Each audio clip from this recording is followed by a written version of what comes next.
Modi versus Rahul Naravane bomb 4 stars of destiny ವಿವಾದ ಸೇನಾ ಮುಖ್ಯಸ್ಥರ ಆತ್ಮಚರಿತೆ ಅಪ್ರಕಟಿತ ಪುಸ್ತಕ ಈಗ ಸೋರಿಕೆ.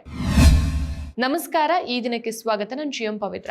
ಮಾಜಿ ಸೇನಾ ಮುಖ್ಯಸ್ಥ ಜನರಲ್ ಎಂಎಂ ನರವಣೆ ಅವರ ಇನ್ನೂ ಅಧಿಕೃತವಾಗಿ ಪ್ರಕಟವಾಗದ 4 ಸ್ಟಾರ್ಸ್ ಆಫ್ ಡೆಸ್ಟಿನಿ ಅನ್ನೋ ಆತ್ಮಚರಿತ್ರೆಯ ಕೆಲವು ಪುಟಗಳು ಸಾಮಾಜಿಕ ಜಾಲತಾಣಗಳಲ್ಲಿ ಹರಿದಾಡ್ತಾ ಇರೋದು ರಾಷ್ಟ್ರ ರಾಜಧಾನಿಯಲ್ಲಿ ಭಾರೀ ರಾಜಕೀಯ ಸಂಚಲನಕ್ಕೆ ಕಾರಣವಾಗಿದೆ. ಈ ಅಪ್ರಕಟಿತ ಕೃತಿಯ ಸೋರಿಕೆಗೆ ಸಂಬಂಧಿಸಿ ದೆಹಲಿ ಪೊಲೀಸರು ಎಫ್ಐಆರ್ ದಾಖಲಿಸಿಕೊಂಡಿರೋದು ವಿಷಯದ ಗಂಭೀರತೆಯನ್ನ ಮತ್ತಷ್ಟು ಹೆಚ್ಚಿಸಿದೆ. 2024ರಲ್ಲಿ ಪ್ರಕಟಣೆಗೆ ಸಿದ್ಧವಾಗಿದ್ದಂಥ ಈ ಕೃತಿಯ ಕೆಲವು ಭಾಗಗಳು 2023 ಡಿಸೆಂಬರ್ನಲ್ಲಿ ಮಾಧ್ಯಮಗಳಲ್ಲಿ ಸೋರಿಕೆಯಾಗಿದ್ವು. ಪೆಂಗ್ವಿನ್ ಪ್ರಕಾಶನ ಈ ಪುಸ್ತಕವನ್ನು ಹೊರತರೋಕೆ ಯೋಜಿಸಿದ್ದು ಅಮೆಜಾನ್ ಸೇರಿದಂತೆ ಇ ಕಾಮರ್ಸ್ ತಾಣಗಳಲ್ಲಿ ಮುಂಗಡ ಬುಕಿಂಗ್ ಕೂಡ ಶುರುವಾಗಿತ್ತು. ಆದರೆ ಸರ್ಕಾರದ ಅಗತ್ಯ ಅನುಮತಿಗಳು ಇನ್ನೂ ಬಾಕಿ ಇರೋದ್ರಿಂದ ಪ್ರಕಟಣೆ ಸ್ಥಗಿತಗೊಂಡಿದೆ.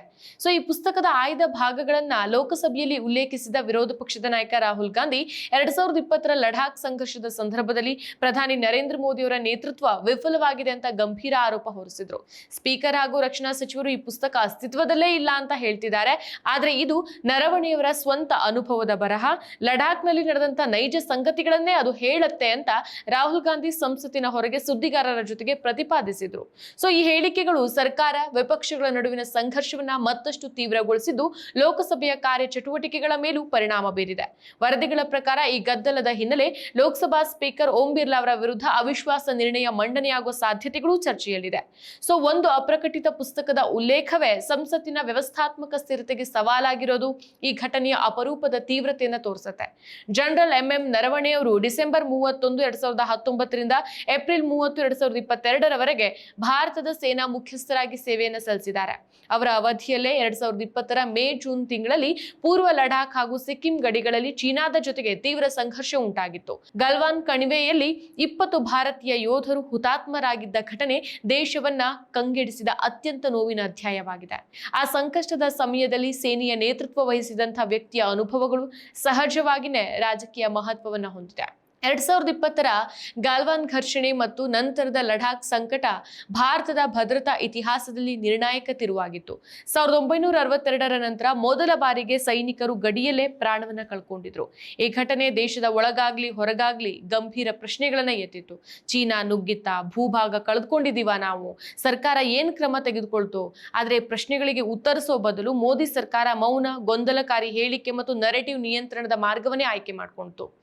ಚೀನಾ ಗಡಿ ನಡೆದಂತ ಘರ್ಷಣೆ ಸಂದರ್ಭದಲ್ಲಿ ಪ್ರಧಾನಿ ನರೇಂದ್ರ ಮೋದಿ ಅವರ ಸರ್ಕಾರ ದಿಟ್ಟ ಹಾಗೂ ಸ್ಪಷ್ಟ ನಿರ್ಧಾರ ತೆಗೆದುಕೊಳ್ಳೋಕೆ ವಿಫಲವಾಯಿತು ಅನ್ನೋ ಮಾಹಿತಿ ಈ ಪುಸ್ತಕದಲ್ಲಿ ಇದೆ. ಈ ದ್ವಂದ್ವ ನಿಲುವಿನಿಂದ ಸೇನಾ ಪಡೆಗಳು ಎರಡು ರಾಷ್ಟ್ರಗಳ ನಡುವಿನ ರಾಜಕೀಯ ಸಂದಿಗ್ಧತೆಯನ್ನು ಕೂಡ ನಿಭಾಯಿಸಬೇಕಾಯಿತು. ಇದು ಪ್ರಧಾನಿ ನರೇಂದ್ರ ಮೋದಿ ಮತ್ತು ರಕ್ಷಣಾ ಸಚಿವ ರಾಜನಾಥ್ ಸಿಂಗ್ ಅವರಲ್ಲಿನ ರಾಜಕೀಯ ನಾಯಕತ್ವದ ವೈಫಲ್ಯ, ಜೊತೆಗೆ ರಾಷ್ಟ್ರೀಯ ಭದ್ರತೆಯಂತಹ ಗಂಭೀರ ವಿಚಾರಗಳಲ್ಲಿ ಸ್ಪಷ್ಟ ನಿರ್ಧಾರ ಕೈಗೊಳ್ಳುವಲ್ಲಿ ಇರುವಂತಹ ಅಸಾಮರ್ಥ್ಯವನ್ನ ಈ ಪುಸ್ತಕ ಎತ್ತಿ ತೋರಿಸುತ್ತೆ ಅನ್ನೋ ಆರೋಪನೂ ಇದೆ.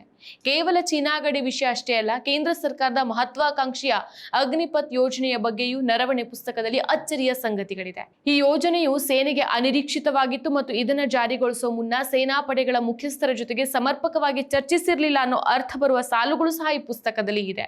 ಸೇನೆಯ ಆಂತರಿಕ ರಚನೆಗೆ ಧಕ್ಕೆ ತರುವಂತಹ ಈ ಯೋಜನೆಯನ್ನ ಜನರಲ್ ನರವಣೆ ಅವರು ಸಂಪೂರ್ಣವಾಗಿ ಒಪ್ಪಿರಲಿಲ್ಲ ಅಂತ ಹೇಳಲಾಗತ್ತೆ. ಈ ಪುಸ್ತಕ 2020ರ ಲಡಾಖ್ ಬಿಕ್ಕಟ್ಟಿನ ಸಮಯದಲ್ಲಿ ಮೋದಿ ಸರ್ಕಾರದ ರಾಜಕೀಯ ನಿರ್ಧಾರಗಳ ವೈಫಲ್ಯ ಅಥವಾ ವಿಳಂಬ ನೀತಿಯನ್ನ ಜಗಜ್ಜಾಹೀರು ಮಾಡಬಹುದು ಅನ್ನೋ ಆತಂಕ ಸರ್ಕಾರಕ್ಕಿದೆ. ಇನ್ನು ರಾಷ್ಟ್ರೀಯ ಭದ್ರತೆ ಅಂತ ಗಂಭೀರ ವಿಚಾರಗಳು ಪ್ರಜಾಪ್ರಭುತ್ವ ವ್ಯವಸ್ಥೆಯಲ್ಲಿ ಹೊಣೆಗಾರಿಕೆ ಮತ್ತು ರಾಜಕೀಯ ಪರಿಣಾಮವನ್ನು ಎದುರಿಸುವ ಬದ್ಧತೆಯನ್ನು ತೋರ್ಪಡಿಸುವಂತಿರಬೇಕು. ಮೋದಿ ಸರ್ಕಾರ ಒತ್ತಡದ ತಂತ್ರದ ಮೂಲಕ ತನ್ನ ಎದುರಾಳಿಗಳ ಧ್ವನಿಯನ್ನೇ ಹತ್ತಿಕ್ಕೋಕೆ ಹೊರಟಿದೆ. ಇಲ್ಲಿ ಜನರಿಂದ ಮುಚ್ಚಿಡುವಂತಹ ವಿಷಯಗಳು ಇಲ್ಲದೆ ಇದ್ರೂ ಸಹ ಚರ್ಚೆಯನ್ನ ಯಾಕೆ ನಿರಾಕರಿಸ್ತಿದ್ದಾರೆ? ರಾಷ್ಟ್ರೀಯ ಹಿತಾಸಕ್ತಿನ ಸಂಪೂರ್ಣವಾಗಿ ಇವರು ರಕ್ಷಿಸಿದ ನಿಜ ಆಗಿದ್ದಿದ್ರೆ ಸಂಸತ್ತಿನ ಪರಾಮರ್ಶೆಗೆ ಒಳಪಡೋಕೆ ಇವರಿಗೆ ಯಾಕೆ ಭಯ ಅನ್ನೋ ಪ್ರಶ್ನೆಗಳು ಸಾಮಾಜಿಕ ವಲಯದಲ್ಲಿ ಕೇಳಿಬರ್ತಾ ಇದೆ. ಅದೇನೇ ಇದ್ರೂ ಮಾಹಿತಿ ನೀಡುವಂತ ಪುಸ್ತಕಗಳು ಕೆಲವೊಮ್ಮೆ ವಿವಾದವನ್ನು ಸೃಷ್ಟಿಸುತ್ತೆ ಅನ್ನೋದಕ್ಕೆ ಸೇನೆಯ ನಿವೃತ್ತ ಜನರಲ್ ಮನೋಜ್ ಮುಕುಂದ್ ನರವಣೆಯವರ ಇನ್ನೂ ಪ್ರಕಟವಾಗದ 4 ಸ್ಟಾರ್ಸ್ ಆಫ್ ಡೆಸ್ಟಿನಿ ಒಂದು ಉತ್ತಮ ಉದಾಹರಣೆ. ಒಟ್ಟಾರೆ ಈ 4 ಸ್ಟಾರ್ಸ್ ಆಫ್ ಡೆಸ್ಟಿನಿ ಕೃತಿಯ ಸೋರಿಕೆ ಒಂದು ಪುಸ್ತಕದ ವಿಚಾರಕ್ಕೆ ಸೀಮಿತ ಆಗದೇನೆ ಇದು ವಿವಾದ, ಕಾನೂನಿನ ಹಾದಿಯಲ್ಲಿ ಯಾವ ದಿಕ್ಕನ್ನ ತಾಳತ್ತೆ ಮತ್ತು ರಾಜಕೀಯವಾಗಿ ಯಾವ ಪರಿಣಾಮ ಬೀರತ್ತೆ ಅನ್ನೋದು ಮುಂದಿನ ದಿನಗಳಲ್ಲಿ ದೇಶದ ಗಮನವನ್ನು ಸೆಳೆಯುತ್ತೆ. ಮತ್ತಷ್ಟು ವಿಶೇಷ ವಿಡಿಯೋಗಳನ್ನು ನೋಡಲು ಮತ್ತು ಹೊಸ ವಿಡಿಯೋಗಳ ಬಗ್ಗೆ ತಿಳಿಯಲು ಈ ದಿನ .com ಯೂಟ್ಯೂಬ್ ಚಾನೆಲ್ ಸಬ್ಸ್ಕ್ರೈಬ್ ಮಾಡಿ ಮತ್ತು ಬೆಲ್ ಐಕಾನ್ ಕ್ಲಿಕ್ ಮಾಡಿ.